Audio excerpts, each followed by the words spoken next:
Hello दोस्तों, हमने last time पढ़ा सिंगल पास और मल्टीपल पास का फॉर्मेशन कैसे होता है, राइट। अब हम इस टॉपिक में पढ़ेंगे कि ये जो टाइप फर्स्ट रिसेप्टर होता है और टाइप सेकंड रिसेप्टर होता है, क्या होता है ये, ठीक है। इसके बारे में हम थोड़ा डिटेल में देखने वाले हैं ना, तो आप जुड़े रहिए।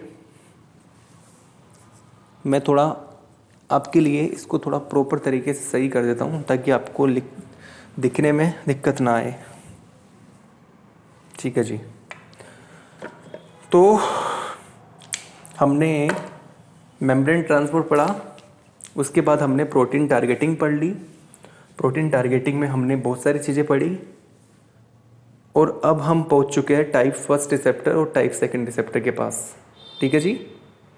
तो मैं उम्मीद करूंगा कि आपको इस टॉपिक में किसी प्रकार की कोई समस्या नहीं आने दूंगा, और अगर फिर भी कोई समस्या आपको लगती है, किसी प्रकार का डाउट आपको रहता है, तो आप हमें कमेंट करिए और हमसे पूछ लीजिए, हम आपको रिप्लाई ज़रूर देंगे, राइट।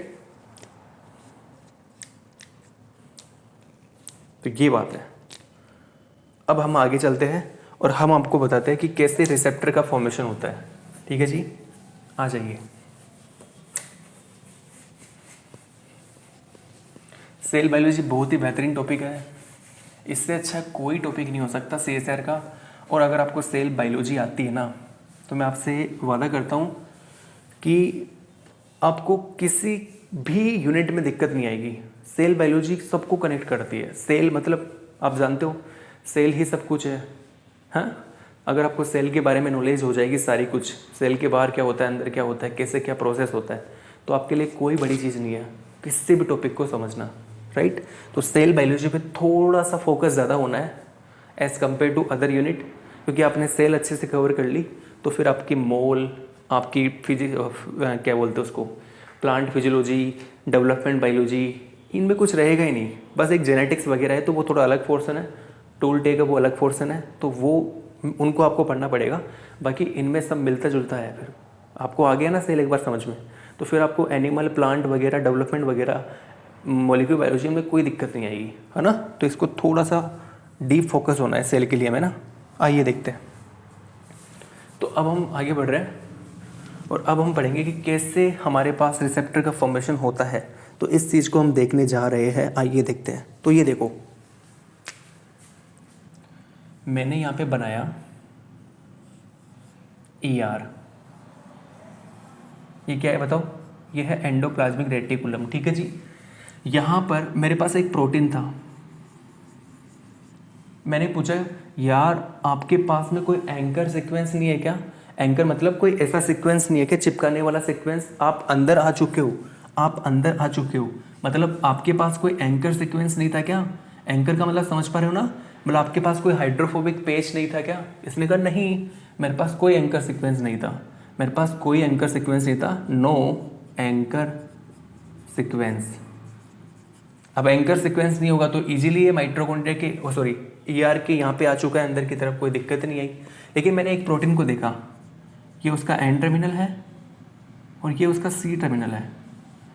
ओहो, मैं समझ गया कि मतलब यहाँ पे कोई ना कोई एंकर सीक्वेंस है जो इसको नीचे की तरफ नहीं आने दे रहा, कोई ना कोई हाइड्रोफोबिक पेज थी जो जिसने इसको रोक दिया।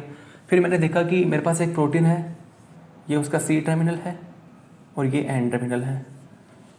ओके जी, यहाँ पर भी एंकर सीक्वेंस से प्रेजेंट है। फिर मैंने देखा एन टर्मिनल, ठीक है, ध्यान से देखना इस चीज़ को आप लोग।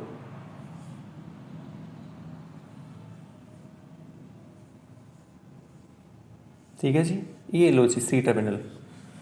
ओके मतलब यहाँ पे तो यार कुछ अलग ही हो गया। देखो, सिंगल पास मल्टीपल पास, ये अंदर क्यों आ गया, क्योंकि इसके पास कोई एंकर सीक्वेंस नहीं था। यहाँ पर एंकर सीक्वेंस थे 1 2 3 4 एंकर सीक्वेंस, 5 एंकर सीक्वेंस थे, 1 2 3 4 5 एंकर सीक्वेंस थे। तो ये कंडीशन ऐसी हो गई, यहाँ पर एक एंकर सीक्वेंस था, कंडीशन ये, एक एंकर सीक्वेंस, कंडीशन यहाँ पे कोई एंकर सीक्वेंस नहीं था, तो प्रोटीन अंदर की तरफ आ चुकी है। अब ध्यान से सुनना, अब क्या होगा, ध्यान सुनना।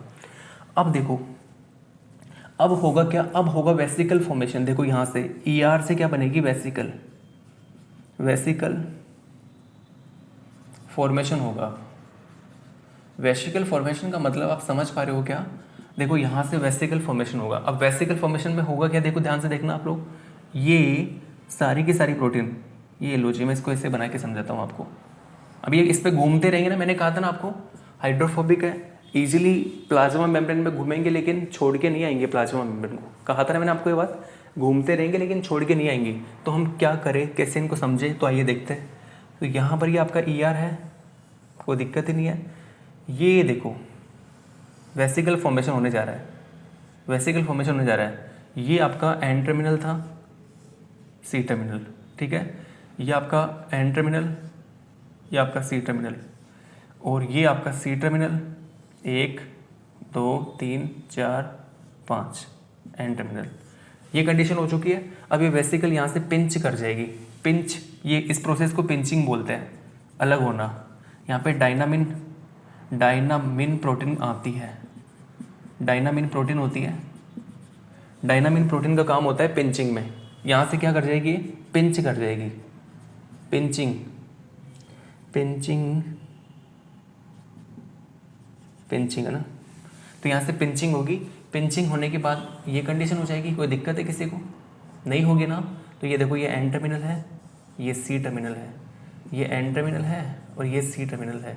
ये आपका सी टर्मिनल है 1 2 3 4 5, ये एन टर्मिनल 1 2 3 4 5। हाँ ये देखो जी, ये वेसिकल क्या हो चुकी है, अलग हो चुकी है। इस वेसिकल का नाम क्या है? इसी को तो हम बोलते हैं ER वेसिकल, ठीक है। ER वेसिकल हो चुकी है ना। अब ये ER वेसिकल क्या करेगी, देखो शायद मुझे लगता है आपको नीचे का नहीं दिखाई दे रहा, तो क्या किया जाए, मैं देखता हूँ एक बार, दिख रहा है कि नहीं दिख रहा। हाँ मतलब दिख रहा है, कोई दिक्कत नहीं, आप समझ पाओगे ना, चीज़ों को समझ पाओगे कि मैं क्या समझाना चाह रहा हूँ, ठीक है। अब क्या होगा, अब आगे जाके देखिए, अब होगा ये कि अब ये जो बनी है वेसिकल, ये वेसिकल कहाँ जाएगी बताइए। वेसिकल बन चुकी है तो ये वेसिकल जाएगी कहाँ पे, ER वेसिकल जाएगी गोल्जी के पास में। कहाँ जाएगी ये वेसिकल, कहाँ जा रही है बताओ, गोल्जी के पास में। तो ये देखो, मैं इसको आपको बहुत ही प्रॉपर तरीके से बताने जा रहा हूँ। ये लो जी, ये आपकी वेसिकल कहाँ आ चुकी है, गोल्जी। ये आपकी वेसिकल थी, देखो ये इसी वेसिकल की बात कर रहा हूँ मैं ना। ये वेसिकल इस गोल्जी के पास आएगी और गोल्जी के पास आके चिपक जाएगी। ये देखो, ये वेसिकल चिपक चुकी है, राइट है। इसका देखो, ये तो रहा एन टर्मिनल, देखो यहाँ पे जो है वही बना रहा हूँ मैं।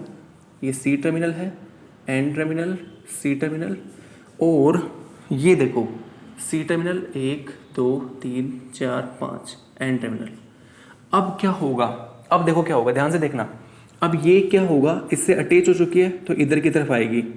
ये तो हमारी कौन सी गोल्जी थी बताओ, ये हमारी थी, बताओ कौन सी गोल्जी, सिस गोल्जी। सिस पहले कौन सी गोल्जी आती है, सिस गोल्जी, और उसके बाद में मीडियन, और फिर कौन सी, ट्रांस गोल्जी। फाइनली ये जो सारी चीज़ें हैं ना, ये इधर आ जाएगी। ये N C terminal, N terminal, N terminal, C terminal, आपका ये देखो सी टर्मिनल, ये देखो एन टर्मिनल, राइट। फाइनली ये हो चुका है। अब आगे जाके क्या होगा बताइए। अब ये सिस गोल्जी किस में कन्वर्ट होगी, सिस गोल्जी किस में कन्वर्ट होगी, ये कन्वर्ट होगी किस में, मीडियन गोल्जी में। बना लो ऐसे कैसे, क्या दिक्कत है। ये सिस गोल्जी कन्वर्ट होगी किस में, मीडियम गोल्जी के अंदर। ये मीडियन गोल्जी में कन्वर्ट हो गई। C terminal, N terminal, N terminal, C terminal, ये आपका सी, ये 1 2 3 4 5, 1 2 3 4 6 हो गया ना ये तो यार। ये लो जी 5 एन टर्मिनल, राइट। अब यहाँ पे क्या होगा, सिस गोल्जी मीडियन में कन्वर्ट हो गई, मीडियन गोल्जी में, और मीडियन गोल्जी से आप जानते हो क्या बनेगा, मीडियन से बनेगा ट्रांस गोल्जी। तो इसको भी बना लो, क्या फ़र्क पड़ता है। ये लो जी, ये आपकी ट्रांस गोल्जी बन चुकी है। मीडियन गोल्जी से क्या बनेगा, ट्रांस गोल्जी। ये किस में कन्वर्ट होगी, ट्रांस गोल्जी के अंदर, राइट। ये लो जी, ये आपका सी टर्मिनल, ये एन टर्मिनल, ये एन टर्मिनल, ये सी टर्मिनल, और ये सी 1 2, ये लो जी एन टर्मिनल। ये कौन सी गोल्जी है, ये है ट्रांस गोल्जी। कौन सी गोल्जी है, ट्रांस गोल्जी है। अब क्या होगा आगे का प्रोसेस, अब यहाँ पर वेसिकल बनना स्टार्ट हो जाएगी। यहाँ पे क्या बनेगी, वेसिकल बनेगी। देखो आप खुद देखिएगा, यहाँ पर वेसिकल बनेगी। तो मैं यहाँ पे वेसिकल बना दूँगी आपके लिए, इसी के अंदर बना देता हूँ। देखो जैसे हमने यहाँ पे वेसिकल बनाई थी, बना देते हैं यहाँ पे भी, क्या फ़र्क पड़ता है। तो ये लो जी, इस ट्रांस गोल्जी के अंदर क्या बनेगी बताओ, वेसिकल। और ये बन चुकी है हमारे पास हमारी वेसिकल, ये लो, ठीक है। और ये सब कहाँ पे आ जाएंगे, नीचे। ये देखो ये नीचे आ गया, यहाँ से ऊपर से साफ कर देंगे। ये देखो किसी को दिक्कत है? इसको मैं साफ कर रहा हूँ, सॉरी। ये लो जी, ये वेसिकल हमने बना दी। इस वेसिकल में क्या होगी बताओ? पिंचिंग होगी। सेम वही प्रोसेस क्या होने जा रहा है बताओ? पिंचिंग। जब पिंचिंग होगी तो फाइनली बन के जाएगी। फाइनली ये बन जाएगी हमारे पास में, राइट। ये हमारे पास C, ये N, ये N, ये C, ये हमारे पास C और ये N, राइट। ये जो हमारे पास वेसिकल बनी है, ये वेसिकल किस तरह की वेसिकल है? क्योंकि ये वेसिकल जो बनी सॉरी गाइज, ये जो हमारे पास वेसिकल बनी है ना, इसका नाम है सिक्रेटरी वेसिकल। अब ये सिक्रेटरी वेसिकल कहाँ जाएगी बताओ? ये जाएगी प्लाज्मा मेम्ब्रेन के पास। कहाँ जाएगी ये? प्लाज्मा मेम्ब्रेन के पास में। और क्या होगा देखो, मैं इसको यहाँ बनाने जा रहा हूँ, ठीक है। ये आपकी प्लाज्मा मेम्ब्रेन थी, ये आपकी प्लाज्मा मेम्ब्रेन है, ठीक है। और ये हमारी वेसिकल थी जो हमने बनाई है। ये C टर्मिनल है, ये N टर्मिनल है, ये N है, ये C है, और ये C, ये N टर्मिनल। ये देखो प्लाज्मा मेम्ब्रेन के पास गई और प्लाज्मा मेम्ब्रेन से पास जाके क्या हो जाएगी? फ्यूज हो जाएगी। हो गई फ्यूज, कोई दिक्कत ही नहीं है। ये N टर्मिनल है, ये C टर्मिनल है, C टर्मिनल है, N टर्मिनल है। ये आपका C, ये 1 2 3 4 है ना, ये N टर्मिनल, राइट। फाइनली हमने क्या देखा? फाइनली हमने देखा कि हमारी जो ये प्रोटीन है, ध्यान से सुनना, हमारी जो ये जो है प्रोटीन जो हमने AR में बनाई है, अरे AR से तो स्टार्टिंग हुई थी ना सारी की सारी प्रोसेस, ये कहाँ पे आ चुकी है? ये प्लाज्मा मेम्ब्रेन पे आ चुकी है, ठीक है जी। अब देखो प्लाज्मा मेम्ब्रेन, ये सेल जो होती है, ध्यान से सुनना इस चीज़ को। प्लाज्मा मेम्ब्रेन, ये प्लाज्मा मेम्ब्रेन मतलब किसकी plasma membrane? Plasma membrane of cell. तो सेल के अंदर क्या होता है? साइटोप्लाज्म, और बाहर क्या होता है? एक्सोप्लाज्म। तो याद रखना, हम बात करेंगे टाइप फर्स्ट रिसेप्टर की। तो टाइप फर्स्ट रिसेप्टर जो होता है ना, इनमें से आपसे पूछ ले कौन सा टाइप फर्स्ट रिसेप्टर है, तो टाइप फर्स्ट रिसेप्टर जो होता है ना, उसमें टाइप फर्स्ट रिसेप्टर में C टर्मिनल जो होता है ना, C टर्मिनल, प्रोटीन का C टर्मिनल साइटोसोलिक होता है। किसमें? टाइप फर्स्ट रिसेप्टर के अंदर। तो बताओ इनमें से कौन सा है जो टाइप फर्स्ट रिसेप्टर है? तो मैं कहूँगा ये देखो, यहाँ पर आप देखिएगा कि यहाँ पर जो C टर्मिनल है प्रोटीन का, वो कैसा है? वो साइटोसोलिक है। तो ये जो है, ये किसको रिप्रेजेंट करके जा रहा है? ये रिप्रेजेंट करके जा रहा है टाइप फर्स्ट रिसेप्टर को। अच्छा, टाइप सेकंड रिसेप्टर क्या होता है? जिसमें जो आपका टाइप सेकंड में क्या होता है? टाइप सेकंड रिसेप्टर में आपका जो C टर्मिनल होता है ना, वो एक्सोप्लाज्मिक होता है। क्या होता है? एक्सोप्लाज्मिक। तो बताओ यहाँ पे देखो, ये किसको रिप्रेजेंट करके जा रहा है? ये टाइप सेकंड रिसेप्टर को रिप्रेजेंट करके जा रहा है, ठीक है जी। यहाँ तक किसी को दिक्कत है? यहाँ पर भी C टर्मिनल साइटोसोलिक है। किस तरह का रिसेप्टर है? Type first receptor. देखो C टर्मिनल साइटोसोलिक है। तो हमने दोनों तरह के रिसेप्टर पढ़ लिए हैं, टाइप फर्स्ट रिसेप्टर और टाइप सेकंड रिसेप्टर कैसे बनते हैं हमने देखा, और हम इसको डिटेल में देखने चाहेंगे कि इनका फॉर्मेशन कैसे होता है। अभी तक तो हमने केवल देखा है कि कैसे हमने ER से इनको हमने प्लाज्मा मेम्ब्रेन पे लाया है, और हम कैसे पता कर पा रहे हैं कि कौन सा टाइप फर्स्ट है, कौन सा टाइप सेकंड है। हम वहाँ से देख के नहीं बता पा रहे थे, जब हमने स्टार्टिंग की थी वहाँ से देख के हम नहीं बता पा रहे थे कि कौन सा टाइप फर्स्ट है, कौन सा टाइप सेकंड है, क्योंकि वहाँ से हम पता नहीं कर पा रहे थे। लेकिन यहाँ से हम पूरा पता कर पा रहे हैं कि अगर C टर्मिनल साइटोसोलिक है तो type first, C terminal exoplasmic तो टाइप सेकंड रिसेप्टर। तो यहाँ से हम देख के बता पा रहे हैं कौन सा टाइप फर्स्ट है और कौन सा टाइप सेकंड है, राइट। तो हमने ये टॉपिक पढ़ा। अगर आपको अच्छा लगा तो आप वीडियो को लाइक करिए और इसी प्रकार से चैनल को सपोर्ट करते रहिए। मिलते रहिए दोबारा एक नए टॉपिक के साथ में। हम आपको मिलेंगे और इसी को हम पढ़ाएंगे आगे जाके। ये टाइप फर्स्ट को हम डिटेल में देखेंगे कि इसका फॉर्मेशन कैसे होता है, फिर टाइप सेकंड को देखेंगे, सारी चीज़ों देख के हुए चलेंगे। तो आज की वीडियो को यहीं ख़त्म करते हैं, फिर मिलेंगे अगले वीडियो में। तब तक के लिए बाय बाय, ठीक है जी।